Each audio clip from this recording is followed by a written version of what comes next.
निर्वाचन कार्यालय धाउनै नपर्ने गरी कसरी घरबाटै मतदाता नामावलीमा नाम दर्ता गर्ने त? सबैभन्दा पहिले applyvr.election.gov.np मा जानुहोस्। त्यहाँ नयाँ दर्ता भन्ने अप्सनमा क्लिक गर्नुहोस्। राष्ट्रिय परिचय पत्रमा विवरण दर्ता गरेको व्यक्तिले मतदाता परिचय पत्रमा दर्ता गर्नको लागि छुट्टै सेक्सन देखिन्छ। सबैभन्दा पहिले राष्ट्रिय परिचय पत्र नम्बर राख्नुहोस्। जन्ममिति र नाम लेख्नुहोस्, थर लेख्नु पर्दैन। त्यही तल जोड घटाउबारे एउटा सामान्य प्रश्न दिएको हुन्छ, त्यसको उत्तर भर्नुहोस्। उत्तर सही भएपछि उत्तर लेख्ने सानो बक्समा हरियो सङ्केत देखिन्छ।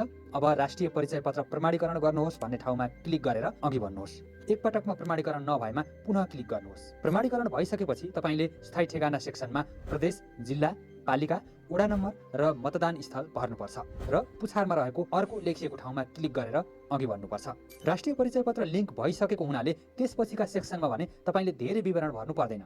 व्यक्तिगत विवरण सेक्सनमा तपाईँले इमेल र मोबाइल नम्बर मात्रै राखे पुग्छ। अरू पहिले नै अटोमेटिक रूपमा भरिएको हुन्छ।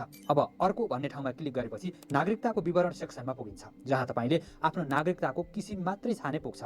ठेगानामा स्थायी जस्तै भन्ने ठाउँमा टिक लगाएर अघि बढ्न सकिन्छ। त्यसपछिको सेक्सनमा अपाङ्गताको विवरण भर्नुपर्छ। अपाङ्गता हो भने कस्तो किसिमको हो त्यो टिक लगाउनुपर्छ।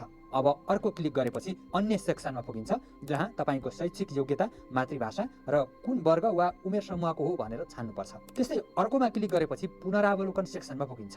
तपाईँले भरेका विवरण गल्ती छन् कि भनेर पुनरावलोकन पनि गर्न पाइन्छ। सबै ठिक छ भने दर्ता गर्नुहोस् भन्ने ठाउँमा क्लिक गर्नुपर्छ। यति गरेपछि तपाईँको मतदाता नामावलीमा नाम दर्ता भयो। यसको जानकारी तपाईँले अघि राखेको इमेलमा प्राप्त हुन्छ।